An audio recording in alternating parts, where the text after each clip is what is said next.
Hello, welcome to eSparks.in.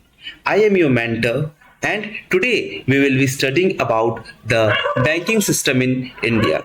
So, uh, from where does the banking system actually start? So if you know that this is a paid course, this is a paid course which has been started in our website esparks.in. So to avail this course you need to go to esparks.in, and from there you will get various sections: economics and social issues, finance, management. These three courses you can subscribe to this, you can enroll in these courses, and then you will also be able to get all these classes. Plus there will be notes, there will also be mind maps which will be available only after the completion of the chapter, so completion of the course. Okay, mind maps will be available, there will be available current affairs. Okay, and current affairs will also be linked with all of these three subjects so that it is easier for you to grasp the concepts. So do not make any delay because the course has already started and we have started providing the videos lectures there.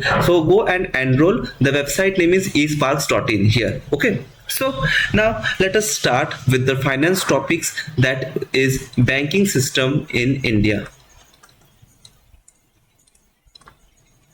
Okay, banking system in India. We will start with the banking system in India. So generally, if you are studying for RBI grade B, or if you are preparing for some bank exams, then you can refer to this video. For bank exam you need to go into much detail, but for RBI grade B, this course, this concept will be clear. And yes, remember to purchase this course from our website. So now if we see that why were these banks needed, क्यों क्यों जरूरत है हमको bank, क्यों, why?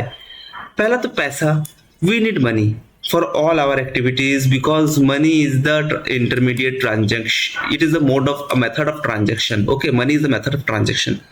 So money, जब तक पैसा है ठीक है, पॉकेट में, पर्स में, this is your purse, and in purse you are keeping money. But why are these banks needed ultimately? These banks are needed because we need some place to save the money, to store the money, and a secure, that must be also a secure place. Plus another one thing that we must note here, that we also need extra amount of money.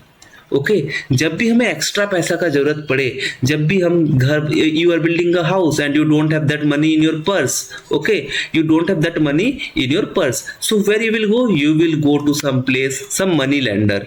Okay, you will go to some money lender. This is a money lender, and what he does, he will charge you 10%, 20%, 30%, depending on your recognize. अगर वो आपसे familiar है, आपको वो अच्छा से पहचानता है, जानता है, then he will give you money at 5%. Okay, but अगर वो जानता नहीं है देन वो आपको लूट लेगा 30%, 50%, 60% इंटरेस्ट रेट. कोई भी 2 साल में पैसा डबल देने बोलेगा. So where you will go? Therefore there are banks. So banks provide you with the option of lending money, they also provide you with the option of depositing money. So what is this bank? Bank acts as an intermediary. Okay, it acts as an intermediary. So bank is an intermediary between the lenders and depositors. Remember it. What is a bank? Bank is an intermediary between the lenders and the depositors. तो जो deposit करेगा, deposit वाला bank का काम क्या generally? A person is coming here.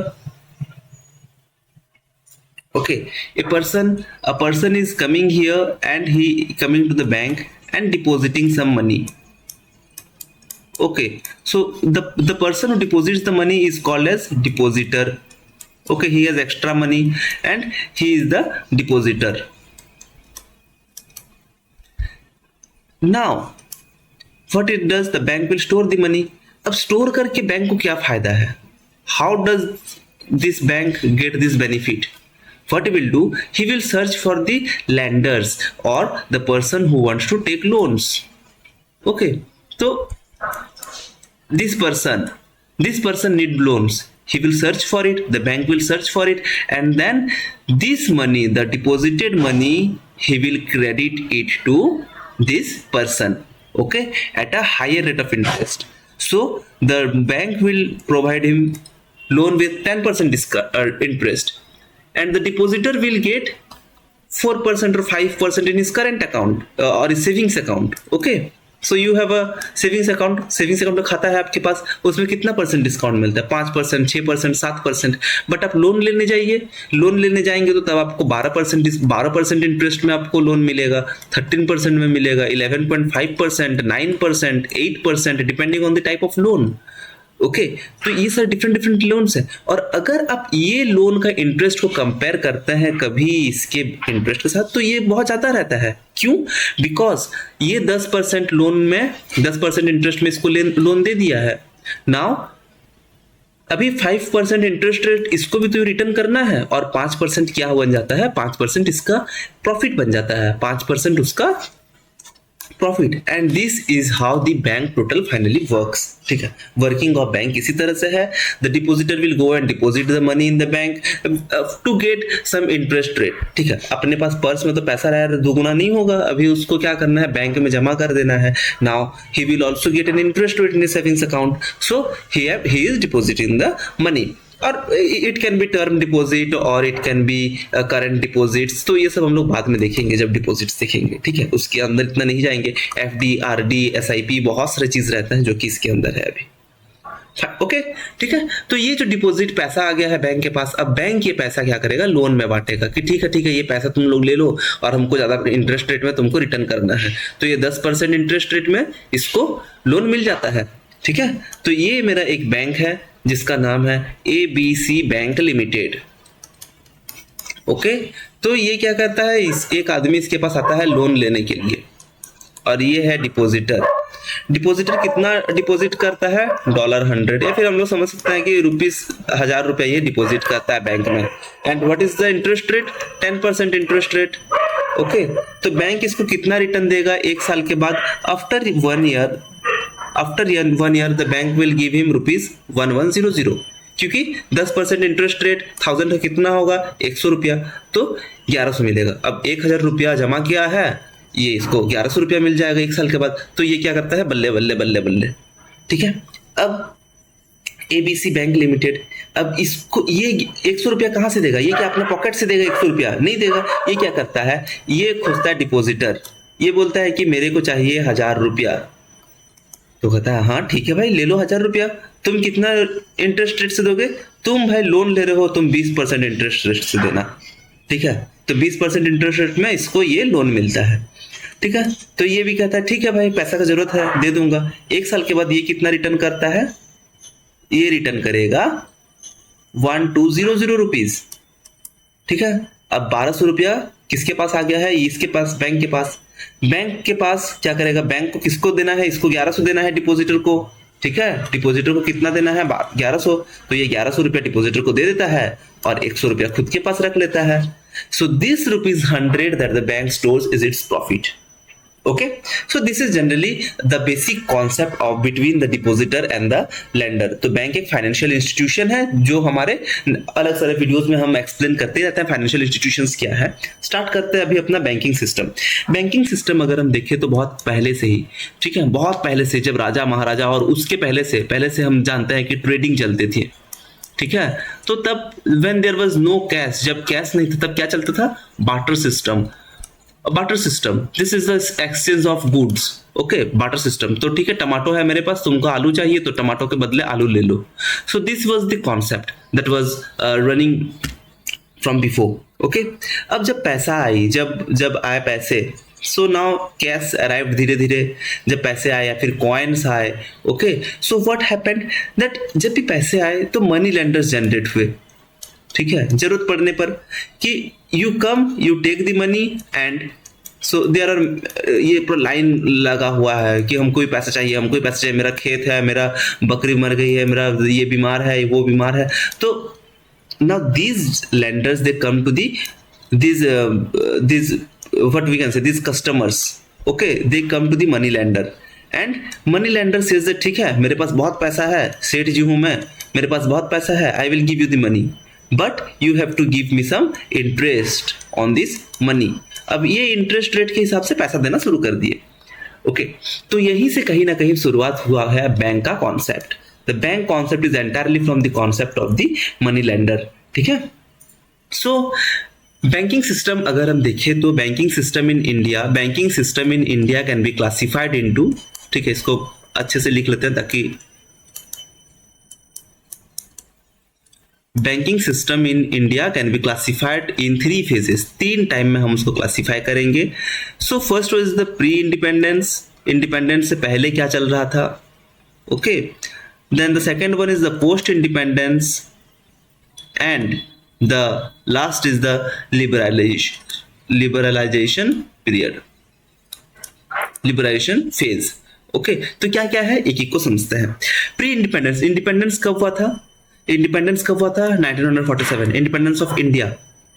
तो 1947 से पहले जो भी बैंक थे अबाउट 1700, उस टाइम तक हम लोग प्री इंडिपेंडेंस फेज में पढ़ेंगे।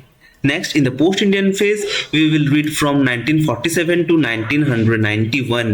And from 1991, there were some major reforms known as the LPG reforms, जिसके बाद हुए liberalization. And this phase was called as the liberalization phase, 1991 to till date. It is the liberalization phase. Okay. Now, first we will be studying about the pre-independence phase. Okay, so we have not prepared the presentation, क्योंकि presentation देख करके पढ़ाना बहुत आसान रहता है, generally सब कुछ दिया हुआ रहता है, लिखने का कोई जरूरत नहीं है, कॉन्सेप्ट नहीं है। So you need to understand all of this, therefore हम लोग ड्राइंग बना करके अभी इसमें आपको समझा रहे हैं अच्छे से, to grasp the concept because it is very much essential in your exam, okay. So pre independence phase, so banks were started before independence of India in Greece, okay, in Rome, ये सारे जगहों में bank start हो गए थे। So in India the first bank was established in 1700, that is the bank of Hindustan. Its name was bank of Hindustan, but it was not an Hindustani bank. Remember that this was not the bank made by Indians, no, it was not the bank made by Indians, it was a Britisher bank, remember, ठीक है, it was a Britisher made bank. And कुछ दिन ये चली, then finally it was closed. तो Bank of Hindustan का कहानी खत्म, Bank of Hindustan was closed, ये बैंक खत्म हो गई। देन हमको पता है कि then the Britishers, there were the Britishers, so this is can be said as a small map of India, ठीक है, कुछ इस प्रकार का है अपना map. Okay, so this is the small map of India. If we know a little about history, अगर हमको थोड़ा सा भी मालूम है हिस्ट्री के बारे में, we know that there were 3 presidencies established. What are the presidencies? These were generally the headquarters or the head offices of the Britishers. 3 presidencies. Where were these presidencies situated? One was in Bengal, one was in Madras, and another was in Bombay. Okay, 3 presidencies were established. तो ये तीन major locations थे, the third 3 most populous places because here were the headquarters. तो यहाँ पे generally कहीं पे भी आप बड़े जगह में देखिए, दिल्ली, मुंबई, चेन्नई, कहीं पे भी जाइए, 4 जगह पे, ठीक है। तो यहाँ पे आपको क्या मिल जाएंगे, बहुत ज्यादा भीड़ मिलेंगी, ठीक है, और सब जगह में भीड़ रहती है, बट इसका भीड़ आप उससे कंपेयर नहीं कर सकते हैं। देयरफॉर बैंक्स वर एस्टैब्लिश्ड, कि हाँ भीड़ हो रही है, ऑक्यूपेशन बढ़ेंगे, तो ये 3 जगह पे हम लोग बैंक एस्टैब्लिश्ड करते हैं।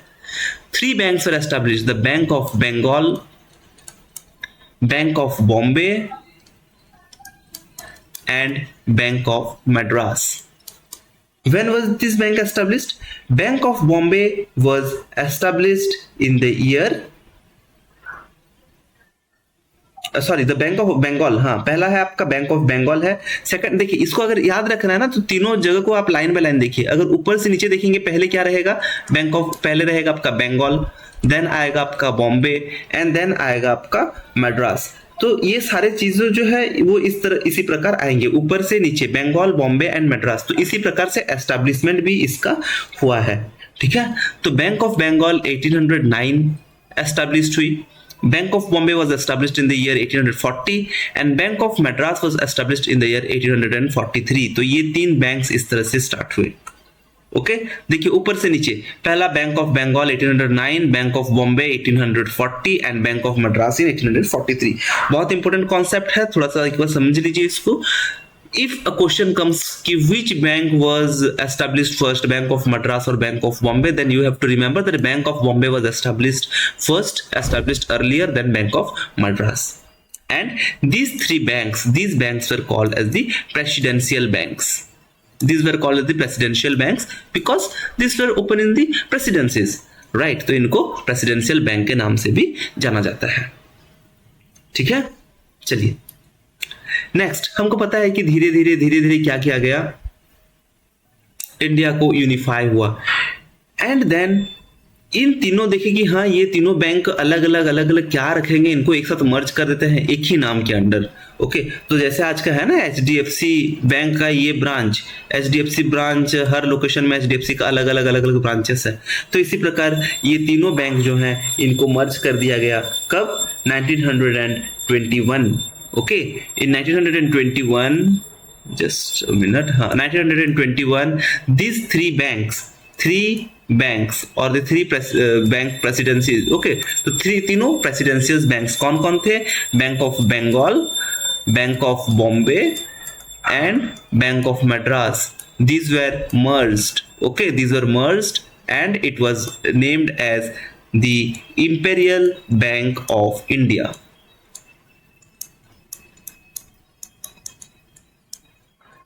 ठीक है, it was called as the Imperial Bank of India. तो ये था प्री इंडिपेंडेंस का। बट क्योंकि अभी हम लोग पढ़ रहे हैं इंपीरियल बैंक ऑफ इंडिया के बारे में, let us now look a bit into the post independence. तो 1955 इंडिपेंडेंस के बाद the Imperial Bank of India was renamed as the State bank of India which we now know as the SBI, State Bank of India or SBI। Okay, so this was the pre-independence phase.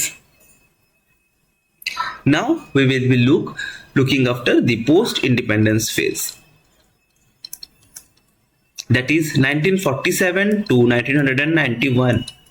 Okay, now अभी the banks were established, कहाँ पे established होते थे generally? हम इतना देखिए कहाँ पे, generally in the urban areas। Okay, in urban areas these were established, but people of rural areas के लिए बैंक established नहीं थे। So there was a problem। अभी people in the rural areas they were most agricultural dependents। अभी भी हमको पता है कि about 60% of our nation depends on the agriculture। The occupation of them is agriculture, right? So these people they need loans, heavy amount of loans for buying machineries for the development, किसी भी चीज के लिए। अभी rural में है ही नहीं, और सारे बैंक क्या कर रहे हैं? सारे बैंक पैसा कमाने के लिए है, गरीब को कोई पैसा नहीं दे रहा है, गरीब कहाँ जाएगा? These loans were generally provided to the big merchandises, big industrialists, सब कोई को। So therefore a reform were made, reforms कुछ changes लाए, and it was planned that अभी private banks को government buys private bank। So this process was called nationalization। Okay, इसको क्या कहा गया? इसको कहा गया है nationalization। तो अगर हम देखें तो बैंक्स को, this was generally the government will by the private banks. Okay, बहुत सारे प्राइवेट बैंक हो गए, अभी गवर्नमेंट को एक करते हैं। बैंकिंग रेगुलेशन एक्ट निकलती है कब? 1949 में, and it makes its mandatory for the banks to register themselves with the Banking Regulation Act 1949। It register them with the government. Okay, तो बैंकिंग रेगुलेशन एक्ट के तहत 1969 को 14 banks were nationalised. Okay, 14 banks were nationalised. Next, ये था phase 1 अपना, phase 1। इन phase 2 1980 के पास another 6 banks were nationalised. तो total कितने बैंक्स नेशनलाइज्ड हुए थे? 20 बैंक्स। 20 बैंक को नेशनलाइज कर दिया गया एंड गवर्नमेंट के अंडर ला दिया गया। अभी टोटल गवर्नमेंट के अंदर कितना बैंक था, एसबीआई भी था, तो टोटल मिलकर कितने बैंक हो गए, एसबीआई एंड ये सब को मिलकर के आपके गवर्नमेंट के पास तब 21 बैंक्स हो गए। ठीक है,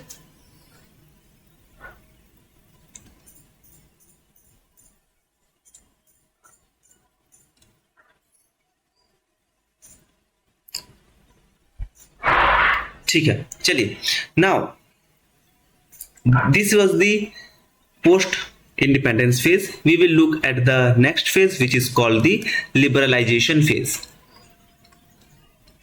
Hope you are able to understand all these things. See, if you are not able to understand, then you will just need to rewind the video a little bit, but please understand this concept, which is very important for your examination. Liberalization phase. So generally in 1990, due to the failure of the foreign currency, due to the failure of the dollar, okay, तो Indian सारा सब कोई क्या करते, Indian all Indian banks were depositing the money in their foreign markets. Okay, सब कोई foreign market में deposit कर दे रहे थे एंड देयर वर सारे बैंक फॉरेन मार्केट में डिपॉजिट करेगी तो कहाँ इंडिया का पैसा कहाँ जाएगा, कुछ नहीं, सारा पैसा बाहर चला गया and a bit of abnormality or a bit of downturn in the foreign market can lead to disrupting of the economy. Okay, तो इंडियन रुपी जो थी वो भी डिस्टर्ब हो जाएगी, प्लस हर तरफ पे क्या हुआ, वो तब पैसा मिला नहीं जल्दी। ठीक है, तो there was a shortage of money. 1990 में शॉर्टेज ऑफ फंड्स हो गया, बाहर का कोई इंडिया का economy was taking a down turn. ठीक है, इंडिया का इकोनॉमी गिरने वाला था, बैंक्स को बंद करने का नौबत आ गया था कि बैंक्स रहेगी कि नहीं रहेगी, बंद हो जाएगी। तो जनरली मीन्स पैसा इतना कम हो गया, फॉरेन बाहर का कोई इन्वेस्टमेंट है नहीं all over of India. So there was a concept, there were economists known as P.V. Narasimha Rao. P.V. Narasimha Rao, a economist. So P.V. Narasimha Rao, what they did, they formed a committee called as the Narasimhan Committee. ठीक है, Narasimhan committee, and this committee said that no, government need to make a change. Narasimhan committee plus Manmohan Singh was then the finance minister. Okay, Manmohan Singh.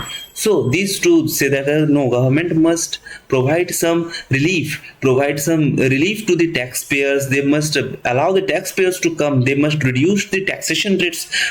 Okay, so government must do some changes here. So there were major changes called as the LPG changes. Okay, that is the L stands for liberalization, P for privatization, and G for globalization. Okay. Following the Narasimha Committee report, these changes were made in the banking sector. So we will study all of these.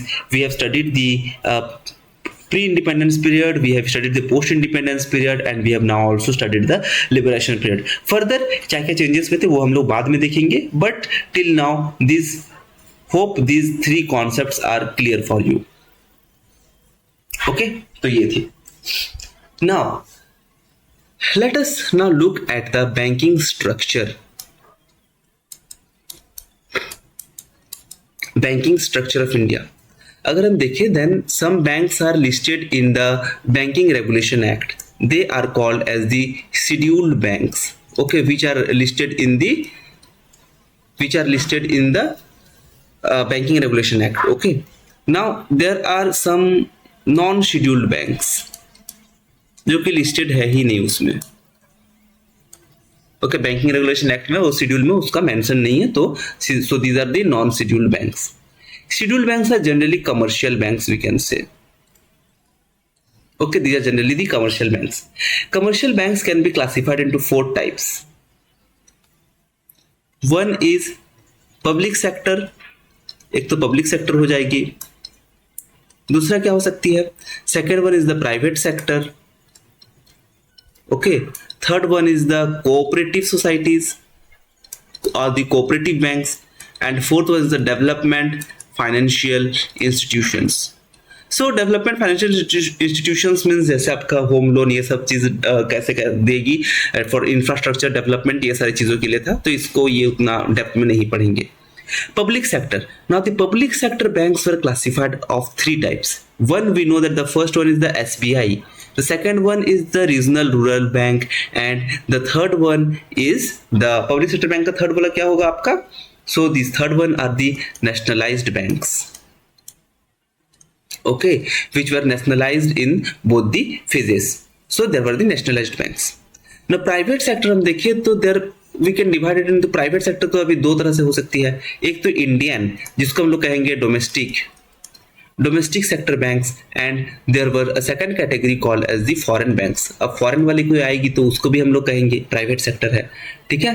So these are the private sector, domestic and foreign. तो foreign bank को हम लोग क्या divide करेंगे? उनको divide नहीं करते हैं. Domestic bank, let us classify the domestic banks.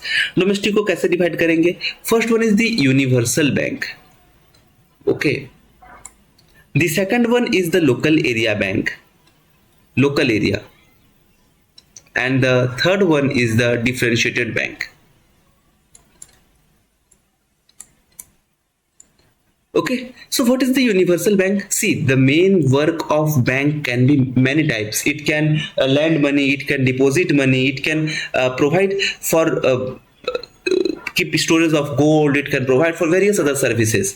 ठीक है, उसका बहुत बड़ा vast service है उसका, ठीक है. Local area banks are generally can be said to be established in a small area. मेरा एक छोटा सा विलेज है, ओके, तो उसका 2-3 जगह में ही मैक्सिमम उसका ब्रांचेस हो सकते हैं. These are the local area banks. And differentiated banks are generally for financial inclusion. If you look into this, that all banks do not cater to the need of the public. Okay, तो सबको ही उतना public ओपाइंड नहीं रहता है. They are generally for earning money.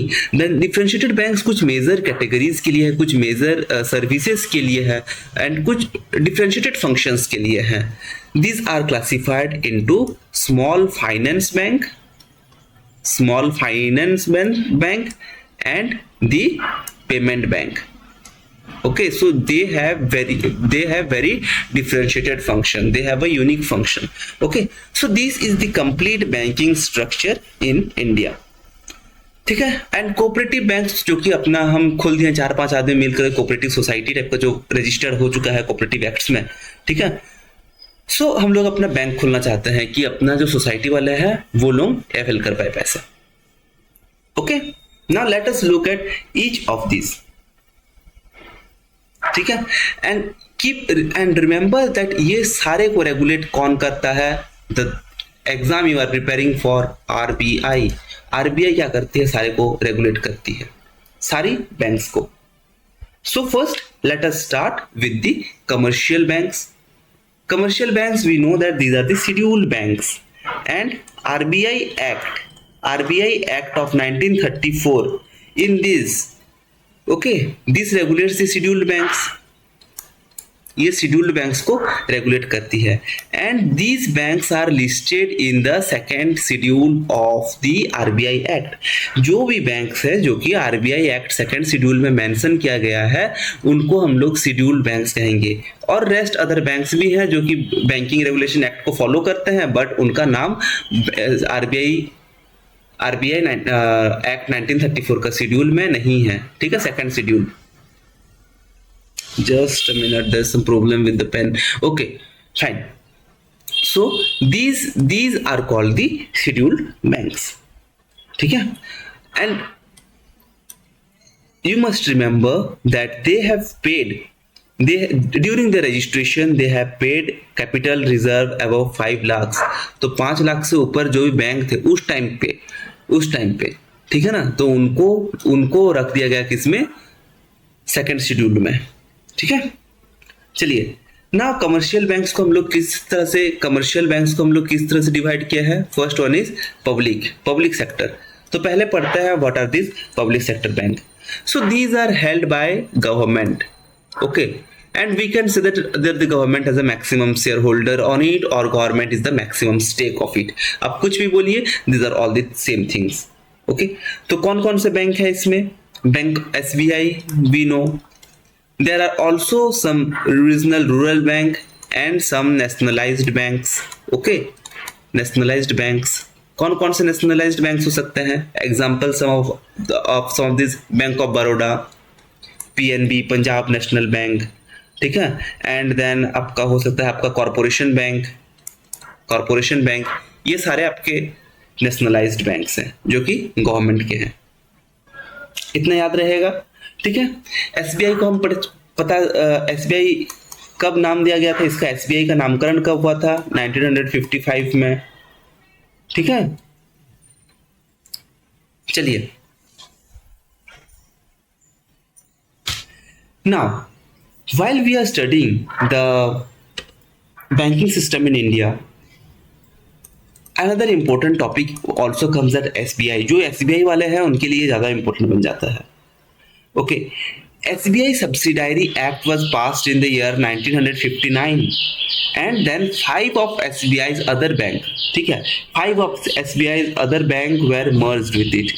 Okay, so 5 banks were merged and they were then all called as the 5 of bank, जैसे state bank of Bikaner and Jaipur, state bank of Mysore, state bank of Travancore, state bank of Hyderabad, state bank of Patiala. तो ये सारे को merge कर दिया गया।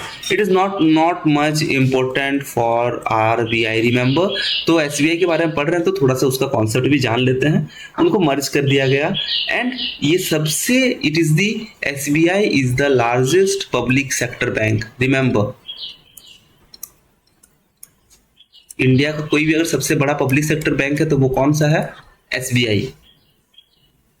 Next RRB, okay, RRB, RRB को क्या कहा गया है, रीजनल रूरल बैंक। ये कब एस्टैब्लिश्ड हुआ, एस्टैब्लिश्ड इन 1975, ठीक है, 1975 में ये एस्टैब्लिश्ड हुए थे, ठीक है। तो generally the regional rural banks, these are of the government to promote and were used to promote financial inclusion। Financial inclusion को ये प्रमोट करने के लिए ही ये सब बैंक को बनाया गया था, ठीक है। And they provide generally credit to, they provide credit to agriculturist for agriculture, okay. They also provide credit to other rural sectors, और भी कोई अगर रूरल सेक्टर में जॉब है तो उनको भी ये क्रेडिट देती है, ठीक है। ये हुआ था regional rural bank and it was established in 1975 and who is the father of this, father of RRB is M Swaminathan, ठीक है। ये है अपना आरआरबी और the regional rural bank. Next we are coming to another bank which is a nationalised bank.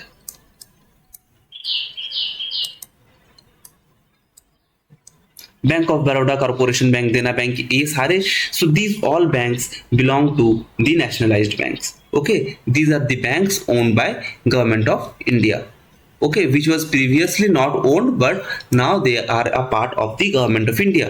example are PNB, Bank of Baroda, Corporation Bank, these are all the examples of nationalized banks। Sorry, just let us check that if Corporation Bank is comes under the nationalized banks or not, but PNB and Bank of Baroda are the nationalized banks, okay। now cooperative banks, कई सारे cooperative societies बनते हैं, ठीक है, cooperative societies बनते हैं and cooperative societies, what are this cooperative societies, generally few of the families, let us take an example of this is a area and few of the families are living here, these are all the houses, okay। तो ये चारों, ये इतने सारे houses हैं, इनको कभी भी जरूरत पड़ेगा, if they need something, they need help of some, means they need money, तो ये इससे मांगेगा, ये इससे मांगेगा, ये इससे मांगेगा। so why not let us make a society and let us deposit some amount here in the bank। so this bank which they have created, which the society have created, is the cooperative bank, okay। so their aim, what was the aim of this bank, for funding agriculture, ठीक है, agriculture को fund करेंगे, या फिर small society work, ठीक है, तो कोई भी छोटे छोटे सोसाइटी का काम रहेंगे उसको फंड करेंगे, ओके। एंड स्मॉल अगर इंडस्ट्री है सोसाइटी के अंदर तो स्मॉल इंडस्ट्री को भी फंडिंग देगी। तो ये सारे कोऑपरेटिव बैंक का काम है, ठीक है। तो ये था अपना cooperative banks. Now, let us look into the private sector banks. As we know that private sector banks have been classified into domestic Indian banks and foreign banks. Okay, domestic banks have been classified into universal bank, then it has been classified into differentiated bank,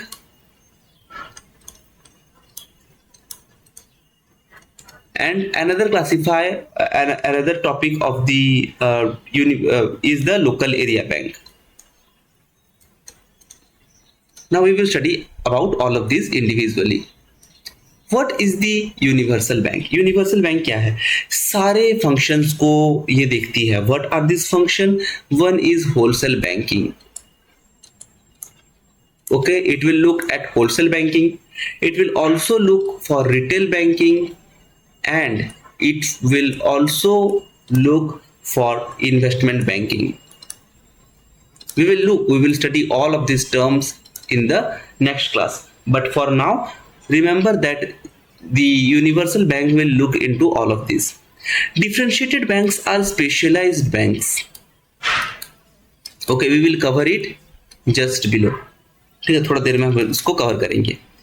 And what are the local area banks? What are these especially local area banks?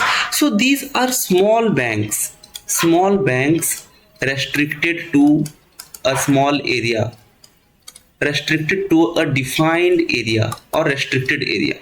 ठीक है, छोटा सा bank है, अपना छोटा सा area का काम में आ जा रहा है. ठीक है, या तो एक डिस्ट्रिक्ट में या फिर max 3 districts. Okay, max 3 districts और टाउन्स में ये बैंक है, उससे ज्यादा ये नहीं हो सकती है. ठीक है, एग्जाम्पल कोई भी एग्जाम्पल लीजिए. Krishna Bhima Samruddhi limited. Okay, Krishna Bhima Samruddhi limited, तो ये एक लोकल एरिया बैंक है. Now we will be looking at the differentiated bank, जिसको हम लोग पढ़ेंगे करके टॉपिक को स्किप कर रहे थे. Let us now study the differentiated bank. So what are generally the differentiated bank? क्यों स्टार्ट हुआ? In 2014 a committee was formed which is called as the Nachiket More Committee. ठीक है, Nachiket More, MOR, Nachiket More Committee was formed, and it said that there is not much financial inclusion. Financial inclusion अभी नहीं है. So what does it recommend? It recommended financial inclusion is not there.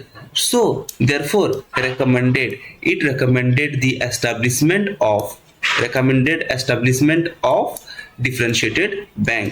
Okay कि हाँ ठीक है, आप लोग differentiated bank खोल दो. डिफरेंशिएटेड बैंक क्या करेगी, जाएगी अपना छोटा छोटा जगह में वो अपना बैंक खोल देगी, एंड ये क्या करेगी, फाइनेंशियल इंक्लूजन को बढ़ा देगी. Okay, so why is it called differentiated? Because it is different from the normal bank, it is different from the universal bank. Okay, ये सारे फंक्शंस को नहीं कैटर करती है. 2 तरह का बैंक है इसके अंदर. एक है अपना payment bank. Okay, the first one is the payment bank. We know, आप कभी भी जाइए एयरटेल पेमेंट बैंक आपको दिख जाएगी, कोटक पेमेंट बैंक या फिर महिंद्रा पेमेंट बैंक, इस तरह से. कोटक महिंद्रा पेमेंट बैंक नहीं, सॉरी, कोटक महिंद्रा का पेमेंट बैंक नहीं है, एयरटेल का पेमेंट बैंक है. And Paytm payment bank which has Paytm payment bank, जो कि रिसेंटली भी बंद हो गई है. ठीक है, तो ये सारे बैंक्स कुछ आपको मिलेगी. बहुत फेमस बैंक्स हैं, बहुत नामी दामी बैंक है. ठीक है, Airtel payment bank and Paytm payment bank बहुत ज़्यादा चल रही थी. क्यों? हर जगह पे बैंक जा करके अपना एस्टेब्लिशमेंट नहीं कर सकती है. छोटा सा विलेज है, उसमें बैंक जाएगी, बैंक को उसमें उसका बिजली पानी का ही खर्चा नहीं उठेगा. ठीक है, सबको वहाँ पे लोन लेने आता नहीं है. Therefore, to cater to such small where low income जहाँ पे लो इनकम हाउस होल्ड है, और अनऑर्गेनाइज्ड सेक्टर है जहाँ पे डेली मजूरी पता नहीं फिक्स नहीं है. ठीक है, in the unorganised sector. What is the unorganised sector? In which there is no fixed income नहीं है. ओके, तो वो एरिया में फिक्स्ड इनकम नहीं है, unorganised sector.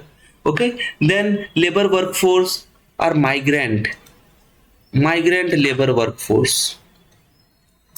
In such places the fixed banks और the universal banks are not possible because उनका fixed account वो नहीं रख सकते हैं। कितने का अकाउंट रखेंगे? आज एक आदमी आएगा घूमते फिरते, फिर 2 दिन के बाद वो नहीं दिखेगा, दूसरा दिन और 2 आदमी आएंगे। So it is impossible. इसीलिए खुला गया था payment bank.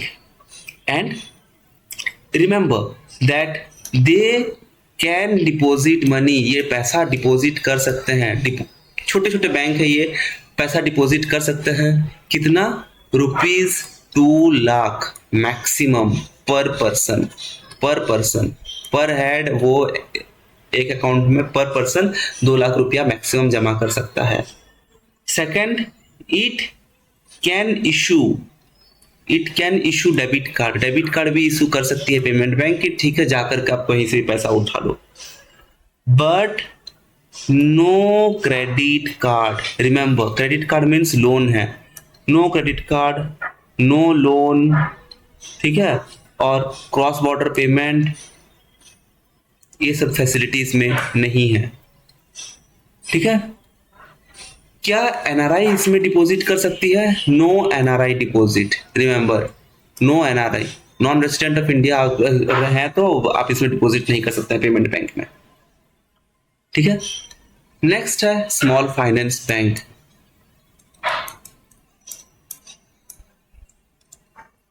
What is small finance bank? तो स्मॉल फाइनेंस में छोटे छोटे बैंक है। ठीक है, इसमें लोन लिमिट, लोन दे सकते हैं but loan limit is small. Remember, ये याद रखिए। ठीक है। डिपॉजिट्स क्या है, नॉर्मल है कि क्या है? देखिए, ये जनरली किसके लिए है? स्मॉल और मीडियम क्लास जो लोग हैं, जो फार्मर्स हैं, उनके लिए है, बड़े बड़े फार्मर्स के लिए नहीं। या फिर स्मॉल इंडस्ट्रीज को ये भी लोन देते हैं।